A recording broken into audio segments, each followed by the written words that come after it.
Hello everyone, I hope you're all keeping well, healthy and happy. In this video I'm going to talk about Albert Pike. Albert Pike was a 33rd degree Freemason of the Black Lodge.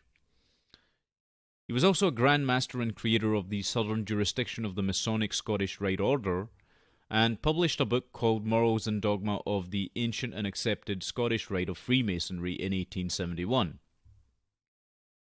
In the same year, Pike wrote a letter to Giuseppe Mazzini.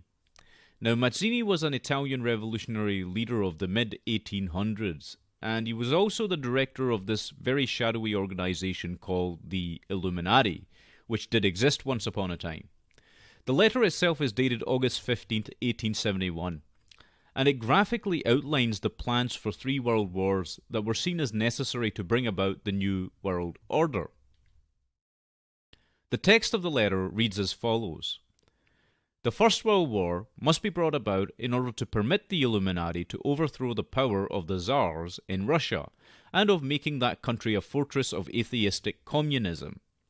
The divergences caused by the agenteurs, that is, the agents of the Illuminati, between the British and Germanic empires, will be used to foment this war. At the end of the war, communism will be built and used in order to destroy the other governments and in order to weaken the religions. The Second World War must be fomented by taking advantage of the differences between the fascists and the political Zionists. This war must be brought about so that Nazism is destroyed and that the political Zionism be strong enough to institute a sovereign state of Israel in Palestine. During the Second World War, international communism must become strong enough in order to balance Christendom, which would then be restrained and held in check until the time when we would need it for the final social cataclysm. The Third World War must be fomented by taking advantage of the differences caused by the agenteurs of the Illuminati between the political Zionists and the leaders of the Islamic world. The war must be conducted in such a way that Islam, the Muslim Arabic world, and political Zionism, the State of Israel, mutually destroy each other.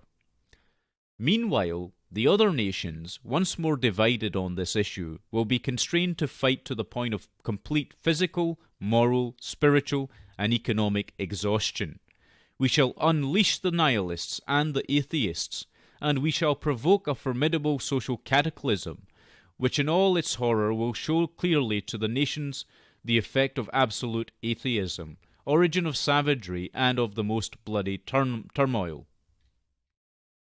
Then everywhere the citizens obliged to defend themselves against the world minority of revolutionaries will exterminate those destroyers of civilization, and the multitude, disillusioned with Christianity, whose deistic spirits will from that moment be without compass or direction, anxious for an ideal, but without knowing where to render its adoration, will receive the true light through the universal manifestation of the pure doctrine of Lucifer, brought finally out in the public view. This manifestation will result from the general reactionary movement, which will follow the destruction of Christianity and atheism, both conquered and exterminated at the same time. That's the full text from the letter, which was, as I say, dated August 15th, 1871. Now, the year that it was written has been confirmed, although whether it was Albert Pike who wrote this letter or not is still being debated. That being said, the fact that it outlines many things which actually have happened over the last 160-odd years is actually quite disturbing, right? Because this letter was written in 1871, and we've seen precisely the events that it spoke about in terms of the overthrow of the Tsars in Russia, the creation of communism, the war between Britain and Germany, which was the First World War, the Second World War, the fact that the word Nazism is used as well is incredibly interesting, because that word hadn't entered the political lexicon until the Second World War. In fact, perhaps even post-Second World War. Right? So, it's actually quite interesting. And then we see the talk of establishing a state of Israel, which will be destroyed by these dark forces. We see talk of international communism being used to oppose Christendom or Christianity.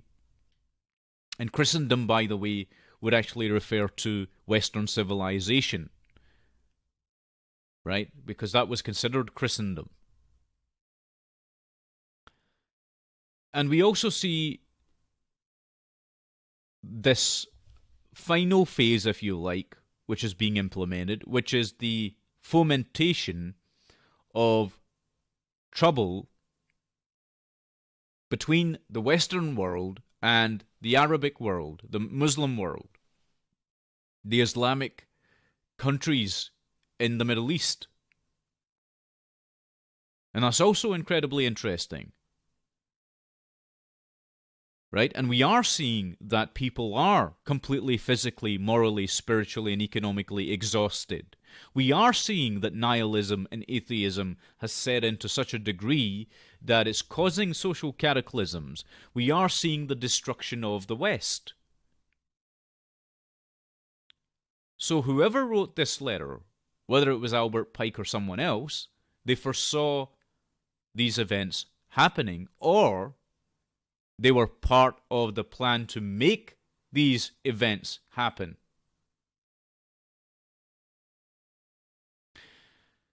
And why do I say that these are sinister and malevolent forces, dark forces? Well, because we see in the closing lines that this Luciferian belief system will be brought in at the end of this process, when human beings have been completely and thoroughly destroyed. Right? And I don't just mean the deaths that will occur, but the destruction of the human spirit. So, this is where it gets interesting. Because we realize from this letter, if you've got an ounce of sense, you're going to have realized that, hang on a second, it is the case that these sinister, dark forces, these occult forces, which have been using their knowledge of the occult in a very malevolent way, in an evil way, quite honestly, have managed to get a stranglehold over the entire world, to establish their tyranny. Now, they are ideologically motivated, therefore. And there's something very interesting that Alexander Solzhenitsyn said about ideology. And I'd like to tell you about this as well. This is a quote directly from Solzhenitsyn. Ideology, that is what gives evil-doing its long-sought justification, and gives the evildoer the necessary steadfastness and determination. That is the social theory which helps to make his acts seem good instead of bad in his own and others' eyes, so that he won't hear reproaches and curses, but will receive praise and honours. And this is quite fascinating because it describes the mentality of these people. But it also describes the mentality which they have indoctrinated others with as well, doesn't it? Right? Because these social justice warriors, why are they doing what they're doing? For praise and honours. We've developed this new term for it, which is virtue signalling. Okay, but that's what it's all about. Is to be seen as good in other people's eyes. Because you lack that self-confidence, that self-verification of your own self. right? Who you are within, the good and the bad. Because you're failing to acknowledge that, you therefore need acknowledgement from other people to verify your own goodness. It's very, very peculiar, but that's what it's all about. And it's the ideologies that drive most people in this world, because our belief systems shape our actions. They determine our actions in a great many ways, actually. So, I just wanted to tell you about this, if you weren't already aware of it. I'm sure most of you already are, by the way. But just in case you weren't, I thought I'd bring this to your attention, and that I would read you the contents of this letter that do describe exactly what's going on. So if you were ever in any doubt about it, you should now have your doubts dispelled and realize that in point of fact, there is actually a greater agenda that is being adhered to, that is being played out on the world stage, and that all these various ideologies, communism, Islamism, feminism, cultural Marxism, all of them are interrelated. All of them are tools that are being used to bring in this Luciferian ideology, this Luciferian tyranny, which is what it will be. And it will be socially Darwinistic. It will be quite dangerous because billions of people will be eradicated. 9 out of 10 people, by the way, are going to die as a result of this. And that means you. Okay? And I'm not fear-mongering here. I'm not scaremongering or anything along these lines. I'm just telling you, as much as you might not want to accept this or realize this, that you are going to get caught up in this if you adhere to ideologies of any kind. Okay? Whether it is international communism, which is an absolutely dangerous ideology, or whether it's Islamism, which is an evil ideology, or whether it's National Socialism, which you might think is the solution and the answer, but you'll realize very, very quickly that that too is part of the game. You'll realize really fast.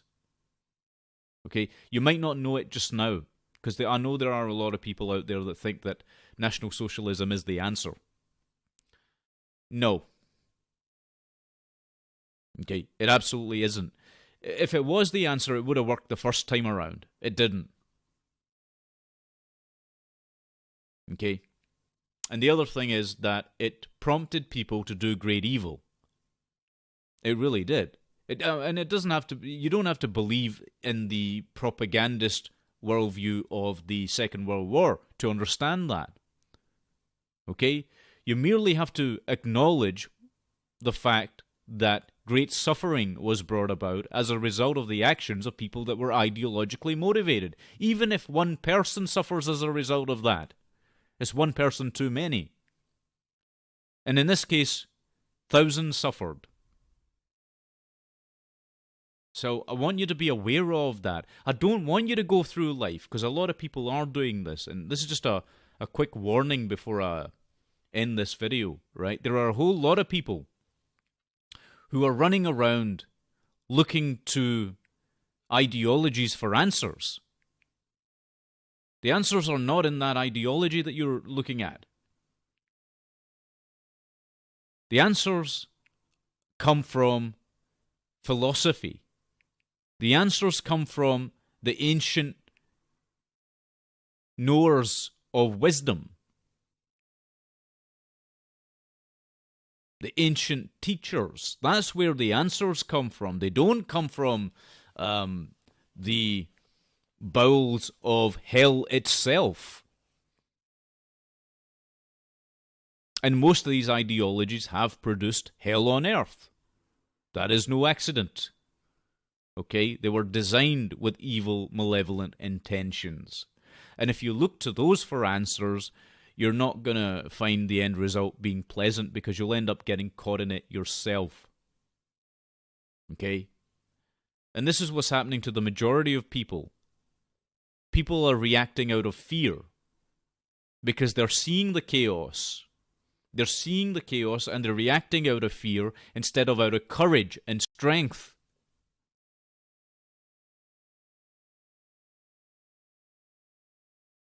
That's what's going on, and that will lead to their own self-destruction. They'll play right into the hands of the very people that are engineering mass murder. Anyway, you might think that I'm just, rambling here. That's okay. You can dislike what I'm saying as well. You can dislike me. I don't particularly care. What I do care about is that some people at least avoid the chopping block. And those that have the sense to listen and understand will probably avoid the chopping block. You have to... The world of the future, you see, is going to be a really bad dystopia. And so you're going to have to demonstrate exceptionalism to survive. You're going to have to demonstrate... I'm going to tell you, right? I was hoping to save this for a later point. But I'll give you a brief snippet of how this is going to play out, okay? You see, what's going to happen is that people are going to be categorized based on their own preferences, choices, and abilities. Okay, that's what's going to happen. And so, everything that you're seeing happen in the political arena right now, right, is designed to filter. It's a filtration system. It's designed to test people to see whether they do become ideologically possessed. Because here's the thing, the folks that rule the roost, they don't want people who are easily manipulated around, right? They don't want them around because they'll serve no purpose. This world right now, this system that you're living under, is designed to test whether or not you will fall into the traps of becoming ideological, of becoming polarized. Okay, that's what this is all about, by the way, in case you don't know that. If you demonstrate that you have an adherence to a certain ideology, you'll be dead faster than you realize. Okay, and I'm not kidding about that. You will actually see this play out.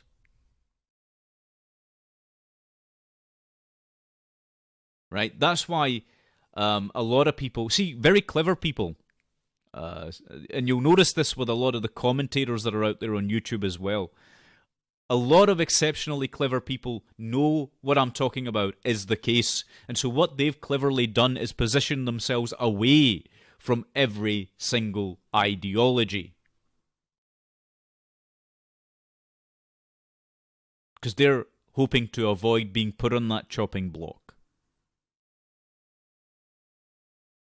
But I might talk about this a little bit more in another video. I don't want to merge too many things into this one video, because this video primarily is about Albert Pike's letter, as I say. But we'll talk more about the other stuff as time goes on. Okay, and you'll get to see exactly how the filtration system works and what it's all about. Okay? Anyway, for the time being, thank you very much for watching. Take good care of yourselves, and God bless all of you.